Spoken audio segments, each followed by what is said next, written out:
Welcome to intellectuals Avenue.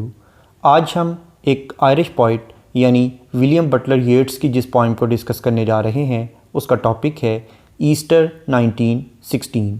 ये poem W.B. येट्स ने मई 1916 में लिखनी शुरू की और ये सितंबर 1916 में कंप्लीट हुई और ये poem Michael Robartes and the dancer में 1921 में पब्लिश हुई। ये बेसिकली एक हिस्टोरिकल पोइम है, यानी 24 अप्रैल 1916 में जो आयरिश अपराइजिंग या ईस्टर अपराइजिंग हुई, जिसे ईस्टर रेबिलियन भी कहा जाता है, वो इंसिडेंट इस पोइम का बेसिक थीम है। उस वक़्त आयरलैंड पर इंग्लैंड की गवर्नमेंट का कब्ज़ा था, यानी आयरलैंड एक कॉलोनाइज्ड कंट्री था, ये कॉलोनी था इंग्लैंड की। इंग्लैंड के लोगों ने यानी इंग्लैंड की गवर्नमेंट ने आयरलैंड से प्रॉमिस किया कि उन्हें वो 1914 में आज़ादी दे देंगे, लेकिन अचानक फ़र्स्ट वर्ल्ड वार स्टार्ट हो गई, जिस वजह से इंग्लैंड अपने वादे से पीछे हट गया। इसके रिस्पॉन्स में आयरलैंड के लोगों को बहुत ज़्यादा गुस्सा आया और वो मुश्तिल होकर इसके अगेंस्ट मुजाहरे करने शुरू हो गए और 24 अप्रैल 1916 को आयरिश अपराइजिंग या ईस्टर अपराइजिंग का जो इंसिडेंट हुआ, उसके बाद आयरलैंड की गवर्नमेंट ने इस तहरीक के जितने भी लीडर थे उन सबको अरेस्ट कर लिया और उन्हें जान से मार दिया। W.B. येट्स को इस बात का बहुत ज़्यादा सदमा हुआ, अगरचे वो ख़ुद तो इस तहरीक का हिस्सा नहीं थे, लेकिन इस तहरीक में जो लीडर मारे गए उनमें W.B. येट्स के बहुत से फ्रेंड्स भी थे। इस वजह से पोइट ने ये पोइम लिखी है जिसमें वो उन इंसिडेंट्स का ज़िक्र करता है। ये पोइम टोटल 80 लाइन्स पर कंसिस्टेड है। इसमें 4 स्टेंजास हैं। फर्स्ट स्टेंजा 16 लाइन्स पर कंसिस्टेड है, सेकंड स्टेंजा 24 लाइन्स पर, थर्ड स्टेंजा अगेन 16 लाइन्स पर और फोर्थ स्टेंजा 24 लाइन्स पर कंसिस्टेड है। यानी फर्स्ट और थर्ड स्टेंजास 16 लाइन्स पर कंसिस्टेड हैं और सेकंड और फोर्थ स्टेंजास 24 लाइन्स पर कंसिस्टेड हैं। इस तरह से इस पोइम की टोटल लाइन्स की स्ट्रेंथ 80 है। इस पोइम का ब्रीफ इंट्रोडक्शन देखने के बाद अब हम आते हैं इस पोइम के टेक्स्ट की जानिब। पोइट कहता है, आई हैव मेट, मेरी मुलाकात हुई, देम, उन लोगों के साथ। वो कौन से लोग हैं जिन्हें बाद में कत्ल कर दिया गया और वो इससे पहले कत्ल होने से पहले या फांसी पर लटकाए जाने से पहले वो लोग बहुत आम लोग थे, सादा लोग थे, उनकी ज़िंदगियाँ बहुत सादा थीं। एट क्लोज़ ऑफ डे यानी दिन के इख्तिताम पर, यानी शाम के वक़्त मेरी उन सादा लोगों से मुलाकात हुई जिन्हें बाद में कत्ल कर दिया गया। कमिंग विद विविड फेसिस, वो चमकदार चेहरों के साथ या खुश चेहरों के साथ आ रहे थे। विविड का मतलब है खुश, शोख, जिंदा दिल या चंचल, चमकते हुए। यानी वो लोग खुश और चमकते हुए चेहरों के साथ आ रहे थे। फ्रॉम काउंटर और डेस्क, यानी वो लोग अपने दफातर में या अपने स्टोर्स में या अपनी दुकानों के काउंटर पर या डेस्क पर बैठकर अपना काम करने के बाद वो वापस अपने घरों की तरफ आ रहे थे। अमंग ग्रे यानी सुरमई रंग के 18th सेंचुरी हाउसेस, 18वीं सदी के घरों की जानब, यानी उन लोगों के घर बहुत बोसीदा थे, पुरानी सदी के घर थे जिसमें वो वापस आ रहे थे। आई हैव पास्ड, मैं उनके पास से गुज़रा, विद अ नॉड, अपने सर को जुम्बश दी, अपने सर को हरकत दी, यानी जैसे सर के साथ ही सलाम किया जाता है, सर को हिला के हल्का सा सलाम किया जाता है। ऑफ द हेड, मैंने अपने सर को जुम्बश दी ताकि उन्हें सलाम करूं और उनके पास से गुज़र गया। और पोलाइट या फिर महज़ब तरीके से, मीनिंगलेस वर्ड्स यानी बेमकसद बेमाना अल्फाज उनके साथ मैंने बोले। पोलाइट का मतलब है खुश अखलाक या महज़ब। मैंने महज़ब तरीके से और या खुश अखलाकी से उनके साथ बेमाना से अल्फाज बोले, जिस तरह के हम अक्सर पूछा करते हैं कि आपका क्या हाल है, कैसे हैं, यानी इस तरह की चीज़ें जिनका हमें ऑलरेडी पता होता है।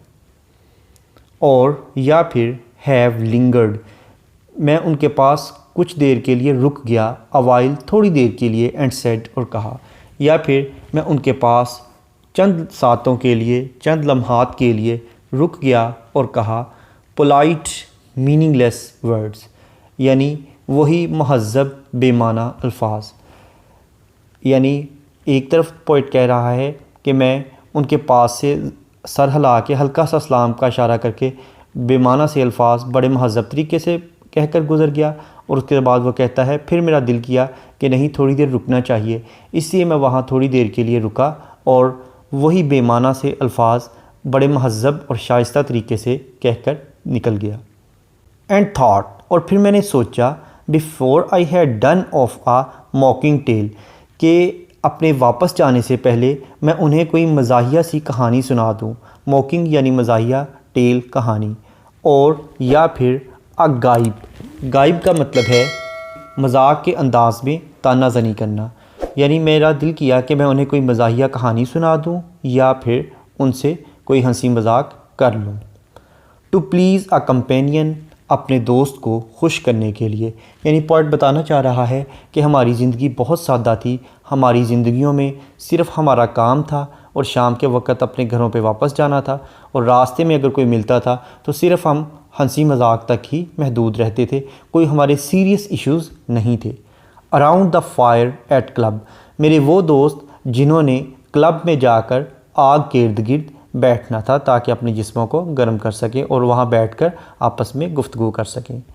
बीइंग सर्टन, जब मुझे इस बात का यकीन हो गया, दैट दे, कि वो लोग, एंड आई, और मैं, but lived where motley is worn, हम वहाँ रहते थे जहाँ रंग बिरंगी दुनिया थी, यानी जहाँ पूरे के पूरे माहौल ने रंग बिरंगा लिबास ज़ेबेदन किया हुआ था।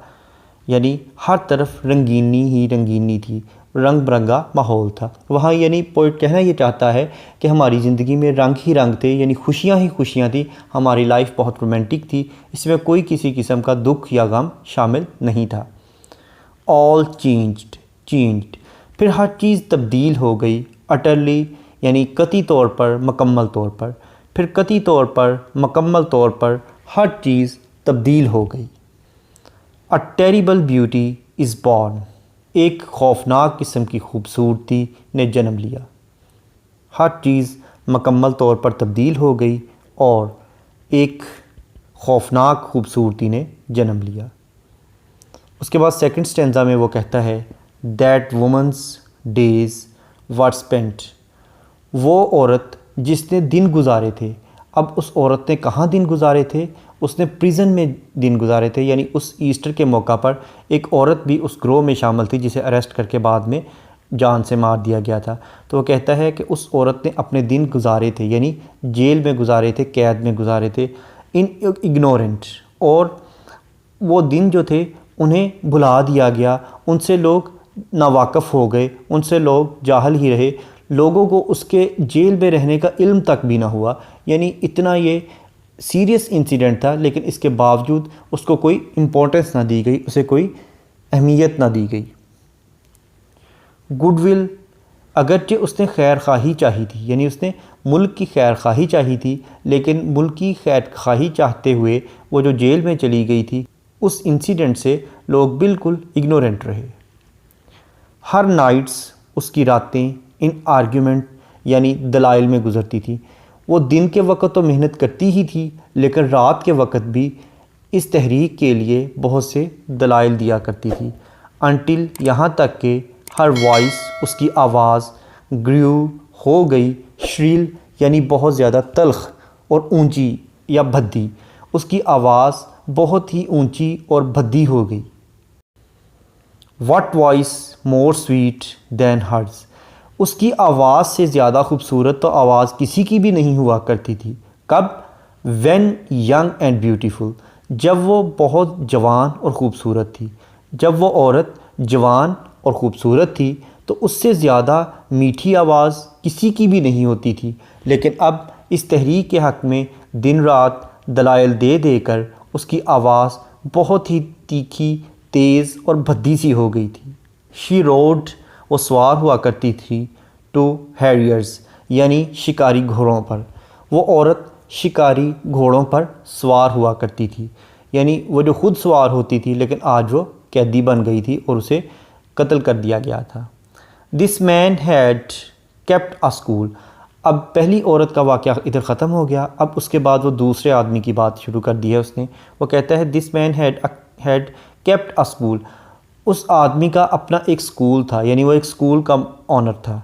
एंड रोड, और वो सवार हुआ करता था अवर विंग्ड हॉर्स, यानी परों वाले घोड़े पर। यानी उसकी रफ़्तार बहुत तेज़ थी उस शख्स की, वो तरक्की बड़ी तेज़ी से कर रहा था। और विंग्ड हॉर्स से मुराद है कि वो एक शायर था, इमेजिनेशन की दुनिया में रहता था, यानी हवाई घोड़ों पर ही सवार रहता था।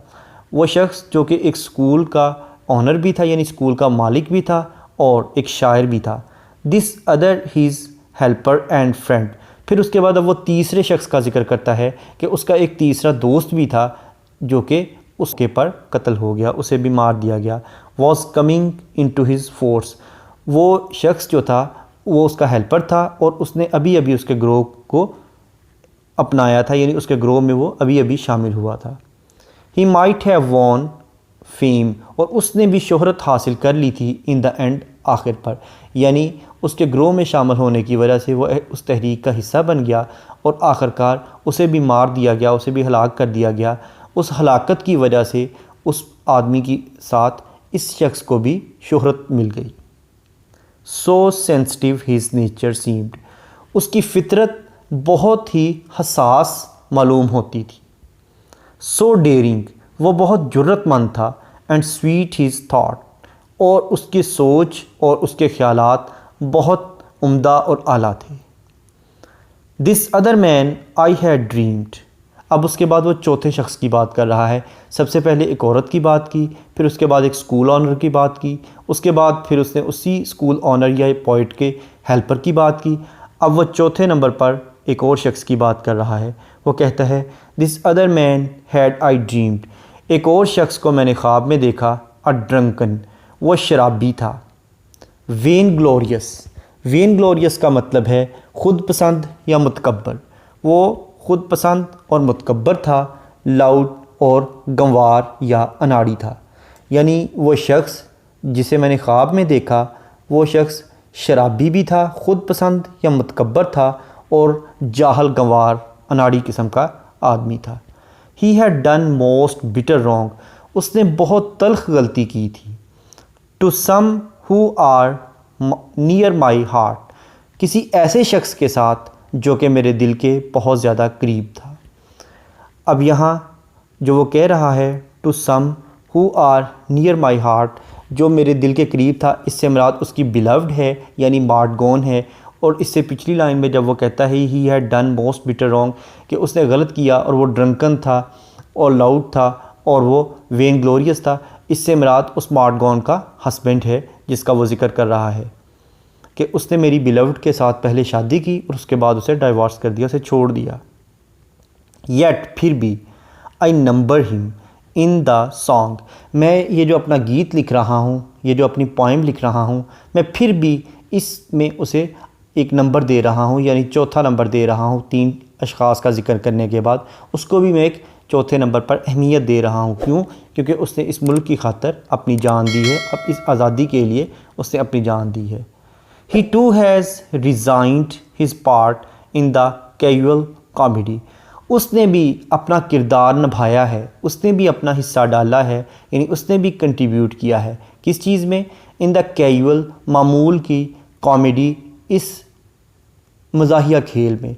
कॉमेडी का मतलब है एक मज़ाहिया खेल। अभी तक पोइट सीरियस था, यानी इस चीज़ को वो सीरियस ले रहा था क्योंकि उन्होंने जान कुर्बान की है। लेकिन जैसे ही मार्टगॉन के हस्बैंड का जिक्र आया है तो साथ ही उसने इस इंसिडेंट को एक कैजुअल कॉमेडी कह दिया है, यानी एक मामूल का मज़ाहिया खेल कह दिया है। उसको अब वो रिडिकुलसली ले रहा है, यानी अपनी जेलसी और अपनी ज़िद की वजह से अब उस सीरियस इंसिडेंट को भी वो कैजुअल कॉमेडी कह रहा है। He too has been changed in his turn, वो भी अपनी बारी पर तब्दील हो गया, ट्रांसफॉर्म्ड अटरली, और मुकम्मल तौर पर बदल गया। A terrible beauty is born, और एक खौफनाक खूबसूरती ने जन्म लिया। यानी वो उसकी तब्दीली से मुराद क्या है कि वो भी अगरचे एक ड्रंकन था, अगरचे एक अनाड़ी और ख़ुद पसंद किस्म का आदमी था, लेकिन इसके बावजूद वो तब्दील हो गया, यानी उसकी शख्सियत में तब्दीली आ गई और वो इस तहरीक का हिस्सा बन गया और अपने तमाम बुरे काम छोड़कर वो इस तहरीक के साथ मुखलस हो गया और उसके लिए उसने अपनी जान कुर्बान कर दी, जिसके नतीजे में एक खौफनाक खूबसूरती ने जन्म लिया। इसके बाद थर्ड स्टैंजा में वो कहता है हार्ट्स यानी दिल विद वन पर्पस अलोन, दिल सिर्फ़ एक ही मकसद से लबरेज थे। पर्पस यानी मकसद, दिलों में सिर्फ़ एक ही मकसद था, यानी किन लोगों के दिलों में, वो लोग जो कि उस आज़ादी की तहरीक में पेश थे, उनके दिलों में सिर्फ़ एक ही मकसद था, एक ही जोश था, एक ही जज्बा था। थ्रू समर एंड विंटर सीम, और वो मौसम सरमा और गर्मा में वही दिखाई देता था, यानी सर्दी हो या गर्मी हो, ये मौसमों का तग़य्युर तबद्दल उनके इरादों को मुतज़लज़ल नहीं कर पा रहा था। उनके मौसमों की तब्दीलियाँ उनके इरादों में तज़लज़ुल पैदा नहीं कर सकती थी। या दूसरा इसका मीनिंग ये भी हो सकता है कि जिस तरह से सर्दी और गर्मी का मौसम अटल है, इस तरह से उनके इरादे भी अटल थे। एन्चेंटेड टू अ स्टोन, एक पत्थर पर जादू हो गया था, एक पत्थर मशहूर हो गया था, एक पत्थर ज़ेरे असर आ गया था। इधर पत्थर से मुराद उन लोगों के दिल हैं, यानी उस जज्बे ने उनके दिलों को पत्थर कर दिया था। अब उस दिल पर सर्दी और गर्मी का यानी मौसमों के तग़य्युर तबद्दल का कोई असर नहीं हो रहा था, क्योंकि उस पर उस तहरीक ने एक जादू कर दिया था, उस पर एक सहर तारी कर दिया था। To trouble the living stream, trouble यानी तकलीफ़ देना, लिविंग ज़िंदगी की, स्ट्रीम नदी, उनकी ज़िंदगी की जो नदी थी उसमें एक बहाव तो था ही, लेकिन अब उसमें एक दर्द बढ़ गया था, एक तकलीफ़ पैदा हो गई थी। वो तकलीफ़ कौन सी थी? आज़ादी को हासिल करने की तकलीफ़ थी, जो कि उनके दिलों में पैदा हो गई थी, और उनकी ज़िंदगी की जो लहर थी उसमें अब सिर्फ़ एक ही ट्रबल थी, एक ही दुख बाकी रह गया था कि अब हमने इस मुल्क के लिए आज़ादी हासिल करनी है। द हॉर्स, वो घोड़ा, that comes from the road, जो कि सड़क पर से आता है, द राइडर, उसका सवार, द बर्ड्स, और परिंदे, that range from cloud to tumbling cloud, जो कि एक बादल से दूसरे पलटते हुए बादल पर आते हैं, मिनट बाय मिनट, लम्हा बा लम्हा, हर मिनट जो कि एक बादल से दूसरे बादल पर आते हैं, दे चेंज, वो तब्दील हो जाते हैं। A shadow of cloud on the stream, और नदी पर पड़ता हुआ बादल का साया, change minute by minute, minute ब मिनट, यानी लम्हा ब लम्हा तब्दील हो जाता है। अ हॉर्स हूफ, और घोड़े के जो सुम हैं, उसके जो पाँव हैं, स्लाइड्स ऑन द ब्रिम, किनारे पर चलते हैं। And a horse plashes within it, और वो जो घोड़ा है उस दलदल वाले पानी में आवाज़ पैदा करते हुए चलता है। प्लैशेस का मतलब है यानी आवाज़ पैदा करके चलना, यानी शप शप की आवाज़ से जैसे चलते हैं उसे प्लैशेस कहते हैं। तो घोड़ा जो है उसके सुम उस नदी के किनारे पर चलते हैं, वो अपने पाँव ज़ोर ज़ोर से मारता है और उस पानी में आवाज़ पैदा करते हुए चलता है। The long legged more hands dive, और लंबी टांगों वाली दलदली इलाके में रहने वाली या पानी में रहने वाली जो मुर्गियां हैं वो भी गोता जन होती हैं, वो गोते लगाती हैं। And hands to moor cocks call, और वो अपने दलदली मुर्गों को पुकारती हैं, यानी अपने मेट्स को पुकारती हैं। Minute by minute they live, हर लम्हा ब लम्हा, हर मिनट ब मिनट वो ज़िंदगी की लहर से मामूर होती हैं।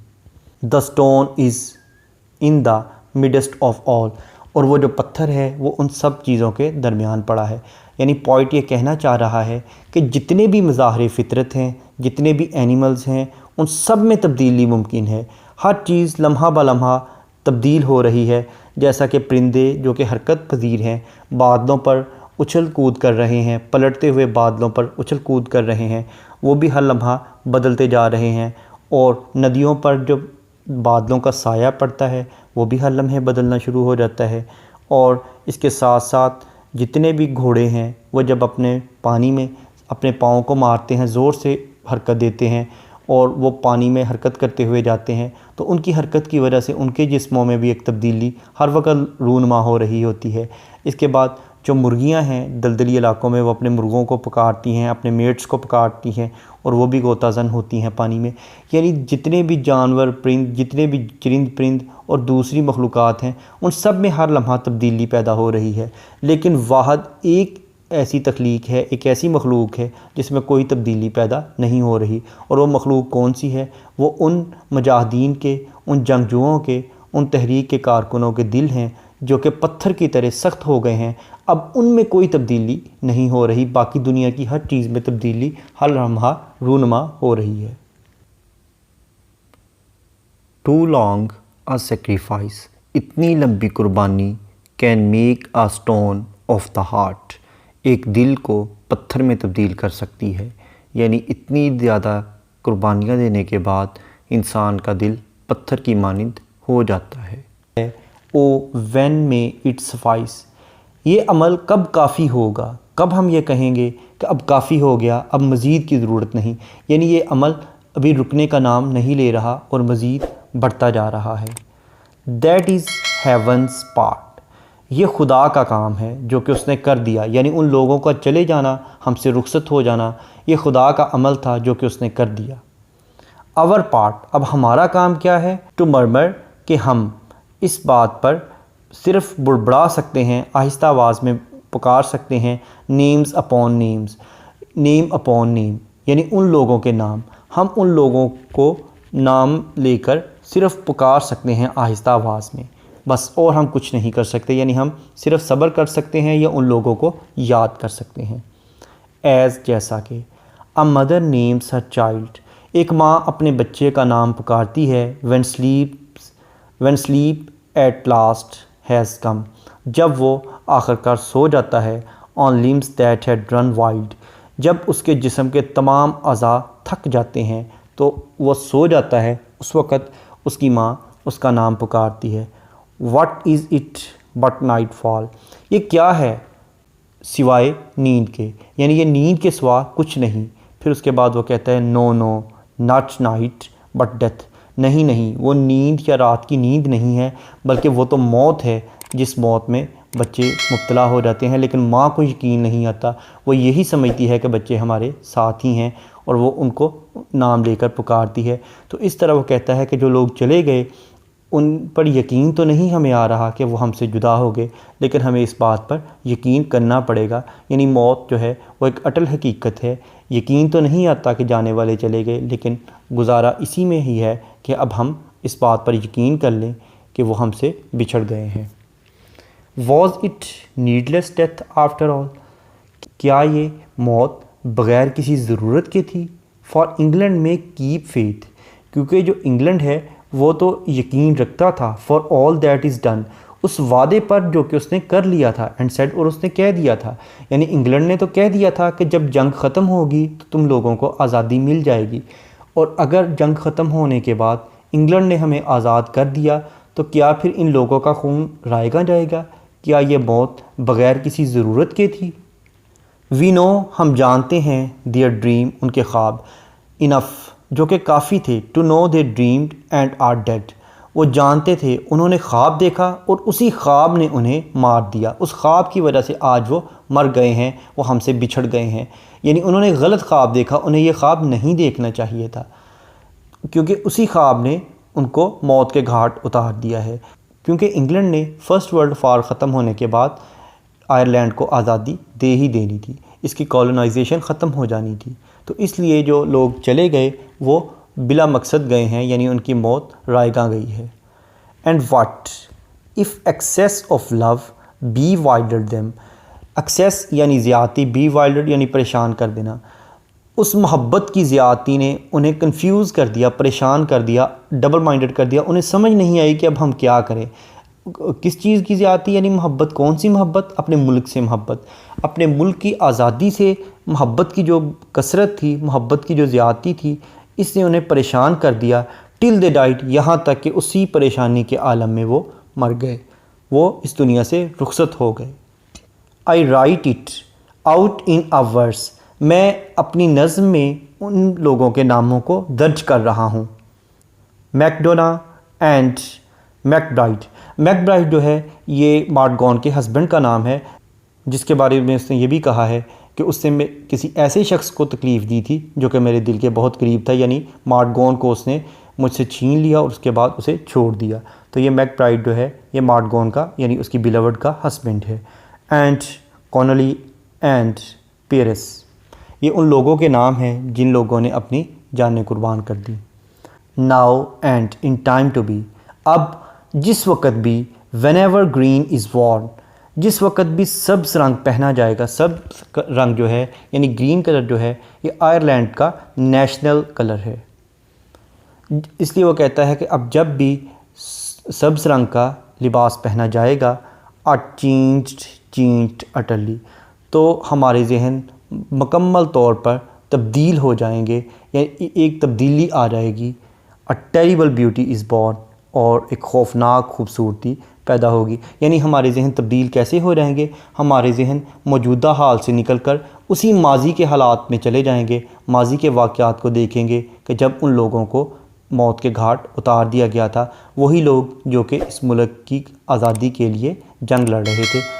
तो हमारे जहन उसी वाक़या की तरफ वापस चले जाएंगे जब भी हम किसी को सब्ज़ रंग पहने हुए देखेंगे और उस वाक़या के बाद एक खौफनाक किस्म की खूबसूरती ने जन्म लिया है।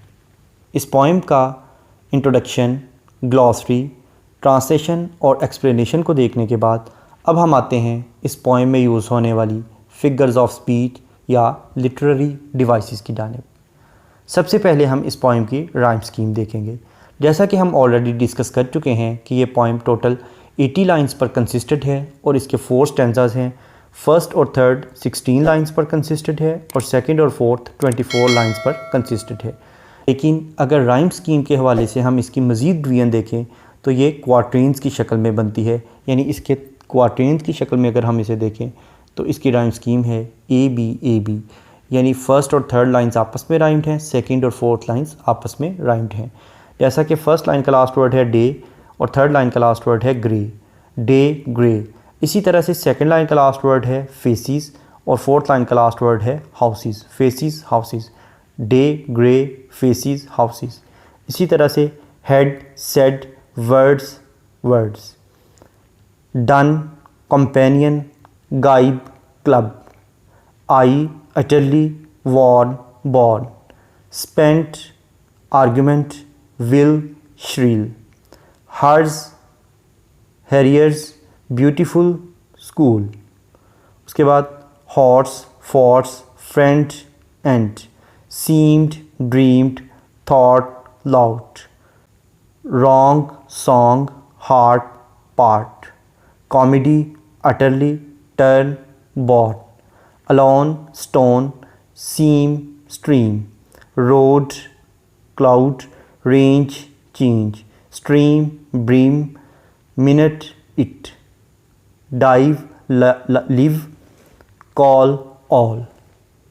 उसके बाद नेक्स्ट स्टैंजा में sacrifice spice heart part, name come child wild, nightfall all death faith, said dead enough love, die MacBride verse Pearse, be utterly worn born.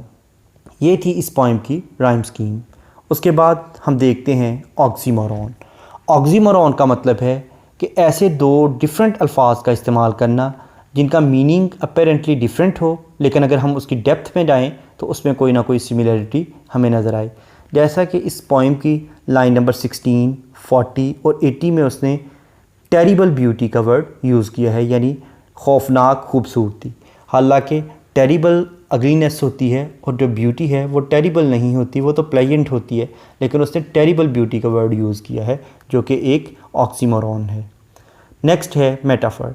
Metaphor का मतलब है किसी सेम क्वालिटी की बेस पर एक चीज़ को उससे बेटर या वर्स चीज़ डिक्लेयर कर देना। जैसा कि अगर हम इस पोएम की लाइन नंबर 17 को देखें तो इसमें वो कहता है that woman's days were spent, यानी उस औरत के दिन गुज़रे। अब कहाँ गुज़रे, कौन से दिनों की वो बात कर रहा है, वो उसके प्रिजन में गुज़रने वाले दिनों की बात कर रहा है, जेल के दिनों में गुज़रने वाले की बात कर रहा है।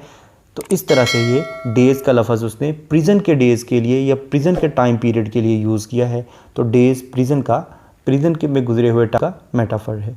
उसके बाद अगर हम लाइन नंबर 25 को देखें तो उसमें वो कहता है and rode our winged horse. अब विंग्ड हॉर्स पर वो सवार था, यानी इससे मुराद उसका पॉइंट होना है कि वो एक पॉइंट था।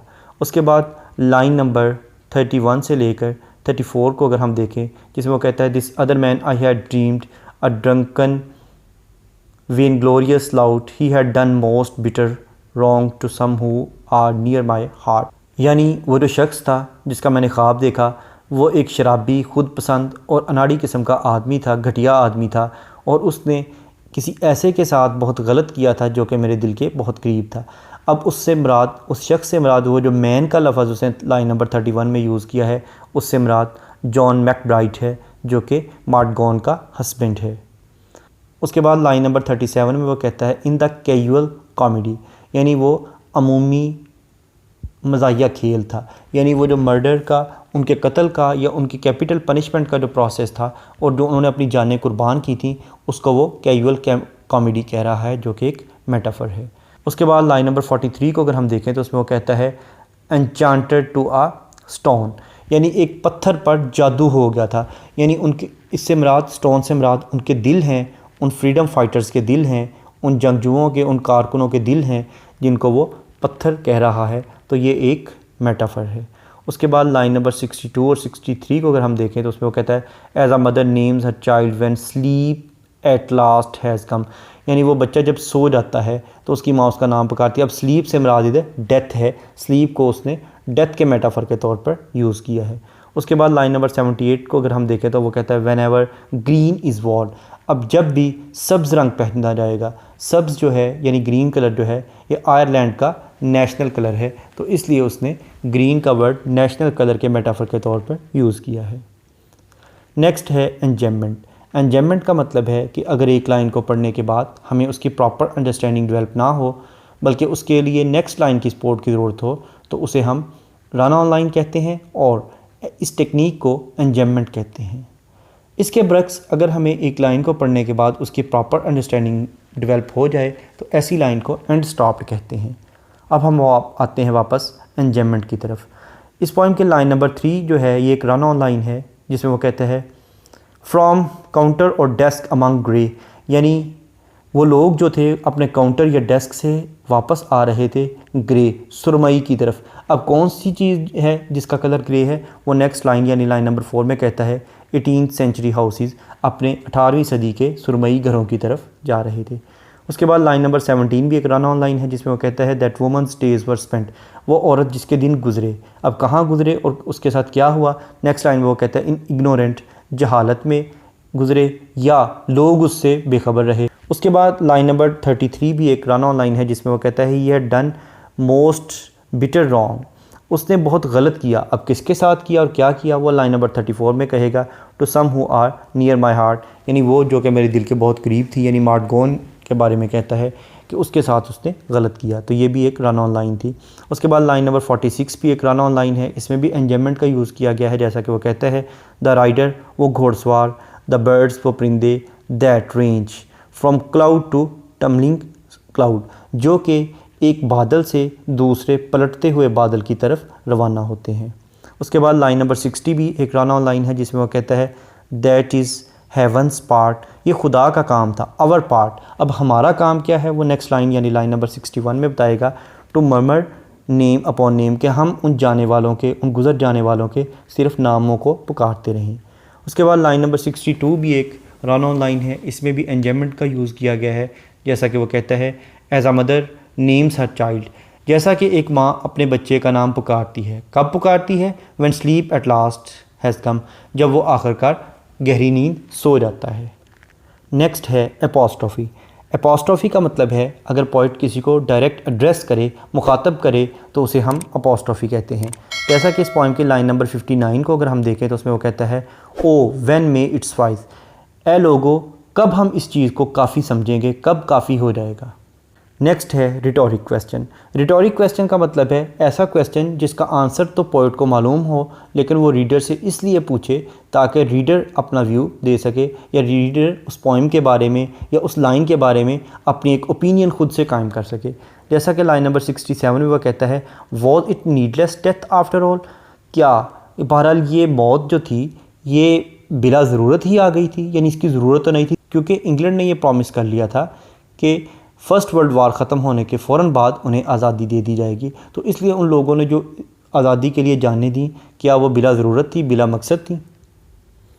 नेक्स्ट है सिमिली। सिमिली का मतलब है to compare two different things on the base of same trait, यानी एक जैसी खूबियों की बुनियाद पर दो मुख्तलिफ़ चीज़ों का मुआवजा करना। जैसा कि लाइन नंबर 59 से लेकर लाइन नंबर 62 तक अगर हम देखें तो उसमें वो कहता है दैट इज़ हेवन्स पार्ट, ये खुदा का काम है, our part to murmur name upon name, हमारा काम ये है कि हम उन रुखसत होने वालों के नाम पुकारें।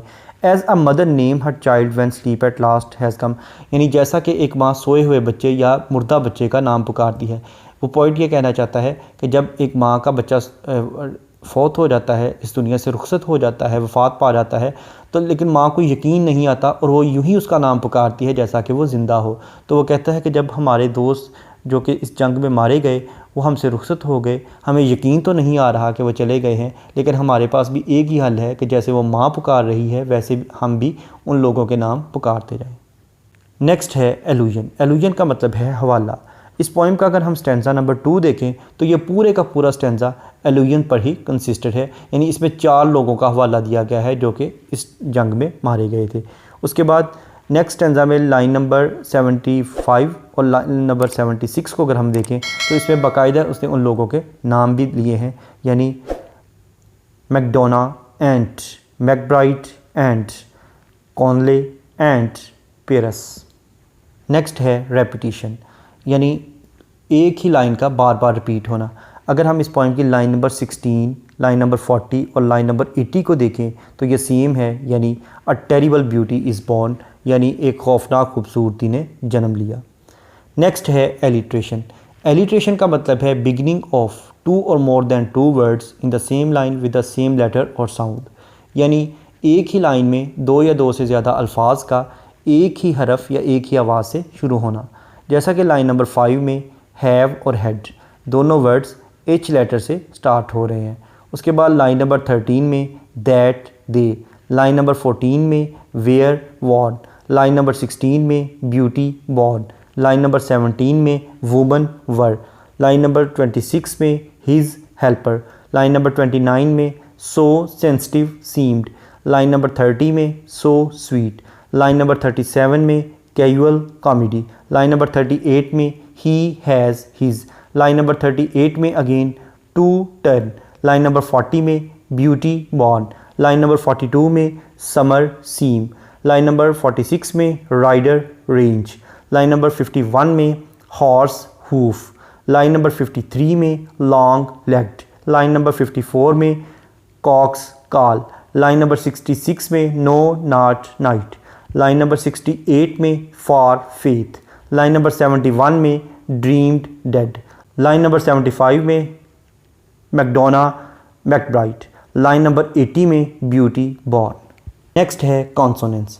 कॉन्सोनेंट्स का मतलब है the use of same consonant words in the same line, यानी एक ही लाइन में एक जैसे कॉन्सोनेंट वर्ड का इस्तेमाल, और ये मोस्टली वर्ड्स के एंड पर किया जाता है। जैसा कि लाइन नंबर 5 में पास्ट, नॉट, हेड, इन तीनों में डी लेटर एंड पे आ रहा है। उसके बाद लाइन नंबर 7 में लिंगर्ड सेड, लाइन नंबर 21 में व्हाट स्वीट, लाइन नंबर 42 में समर विंटर, लाइन नंबर 60 में दैट पार्ट, लाइन नंबर 62 में मदर हर, लाइन नंबर 71 में ड्रीम्ड डेड, लाइन नंबर 73 में बी वाइल्डर्ड डाइड, लाइन नंबर 78 में ग्रीन वॉर। नेक्स्ट है anaphora. Anaphora का मतलब है बिगिनिंग ऑफ 2 और more than 2 lines with the same word, यानी 2 या 2 से ज़्यादा लाइनों का एक ही लफ्ज़ से शुरू होना। जैसा कि लाइन नंबर 6 और 7 और से स्टार्ट हो रही हैं, लाइन नंबर 29 और 30 सो से स्टार्ट हो रही हैं। उसके बाद लाइन नंबर 45 और 46 दोनों दा से स्टार्ट हो रही हैं। उसके बाद लाइन नंबर 69 और 70 फार से स्टार्ट हो रही हैं। नेक्स्ट है ऑटोबायोग्राफिकल एलिमेंट्स। इस पोएम में ऑटोबायोग्राफिकल एलिमेंट्स इस तरह से मिलते हैं, बल्कि ये पोएम एक ऑटोबायोग्राफिकल पोएम डिक्लेयर इस तरह से की जा सकती है कि इसकी फ़र्स्ट लाइन ही आई के वर्ड से स्टार्ट हो रही है। उसके बाद लाइन नंबर 5 में भी आई का वर्ड यूज़ किया है। उसके बाद लाइन नंबर 33 और 34 में भी उसने बाकायदा कहा है कि he had done most bitter wrong to some who are near my heart, मेरे दिल के उन लोगों के साथ उसने बुरा किया जो कि मेरे दिल के करीब थे। तो ये भी इस पोइम को ऑटोबायोग्राफिकल बनाते हैं। नेक्स्ट है सिनेक्टिकी। सिनेक्टिकी का मतलब है कि पूरी चीज़ को बयान करने के बजाय किसी उसके एक पार्ट का जिक्र कर दिया जाए जिससे मुराद वो पूरी चीज़ ली जाए। जैसा कि लाइन नंबर 3 में वो कहता है फ्रॉम काउंटर और डेस्क अमंग ग्रे, यानी वो लोग जो थे वो अपने काउंटर या डेस्क से आए थे। हालांकि वो लोग अपने बिज़नेस, अपने स्टोर, अपने ऑफिस या अपनी शॉप से आ रहे थे, लेकिन शॉप, बिज़नेस की जो प्लेस थी या ऑफिस या बैंक्स वगैरह जो थे उनके लिए उसने काउंटर या डेस्क का लफ्ज़ इस्तेमाल किया है, यानी उनके एक छोटे से हिस्से का लफ्ज़ इस्तेमाल किया है। तो ये सिनेक्टिकी है। नेक्स्ट है एल्जिक एलिमेंट्स। इस पोइम में एल्जिक एलिमेंट्स इस तरह से हैं कि अगर हम लाइन नंबर 59 से लेकर 63 को देखें तो इसमें वो कहता है O when may it's suffice that is heaven's part our part to murmur name upon name as a mother names her child when sleep at last has come, यानी खुदा ने तो अपना काम कर दिया कि वो लोग हमसे रुखसत हो गए। अब हमारा काम ये है कि एक माँ की तरह हम भी उन लोगों के नाम पुकारें जो कि अपने बच्चे की वफ़ात के बाद अपने बच्चे का नाम पुकारती है। यानी एलजी का मतलब होता है एक ऐसी पोइम जिसमें किसी डेड बॉडी पर मातम किया जाए। तो इस पोइम में भी वो मातम कर रहा है। तो इस तरह से इसमें एल्जिक एलिमेंट्स भी पाए जाते हैं। नेक्स्ट है रिफ्रेन। रिफ्रेन का मतलब है कि कुछ अल्फाज का रिपीटेडली आना, जैसा कि लाइन नंबर 7 और 8 में उसने कहा है पोलाइट मीनिंगलेस वर्ड्स। उसके बाद लाइन नंबर 48, 50 और 55 में उसने कहा है मिनट बाय मिनट। नेक्स्ट है एंटीथीसिस। एंटीथीसिस का मतलब है कि अपनी ही कही हुई बात को रिफ्यूट कर देना, रिबट कर देना और उसके अगेंस्ट कोई और बात नहीं आना। जैसा कि लाइन नंबर 63 से लेकर 66 को अगर हम देखें तो उसमें वो कहता है when sleep at last has come on limbs that had run wild what is it but nightfall, no no no night but death. यानी वो कहता है जब एक बच्चा जिसका वजूद के तमाम अज़ा शल हो गए हों, थक गए हों, वो सो जाए और उसकी माँ जो है उसका बार बार नाम ले, तो ये क्या है, ये महज एक नींद है। फिर उसके बाद वो दूसरा व्यू देता है, कहता है नहीं ये नींद नहीं बल्कि ये तो मौत है। नेक्स्ट अगर हम इस पोइम के थीम्स को देखें तो इसमें हेरोइज़म पाया जाता है कि यानी जितने भी लोग थे उनके दिल पत्थर के हो गए थे, वो टस से मस नहीं हो रहे थे, कोई भी चीज़ उन्हें मुतज़लज़ल नहीं कर सकती थी। मौसमों का तगय्युर व तबद्दुल भी उन्हें अपने इरादों से मुतगय्यर नहीं कर पा रहा था। नेक्स्ट है पेट्रोटिज़म। उन लोगों में अपने मुल्क की बहुत ज़्यादा मोहब्बत पाई जाती थी, इसी वजह से उन्होंने अपनी जान दे दी। और ब्रेवरी है इस पोइम में कि उन लोगों ने अपनी जानों की परवाह नहीं की और उस इवेंट पे तमाम लोग इकट्ठे हो गए जहाँ उन्हें पकड़ लिया गया और उन्होंने अपनी सेक्रीफाइस अपने कंट्री के लिए दे दी। और इस पोइम में मॉर्निंग का भी टॉपिक मिलता है कि पोइट जो है शुरू से एंड तक उन लोगों के जाने पर मौन कर रहा है, यानी मातम कर रहा है। Thank you for attending this lecture.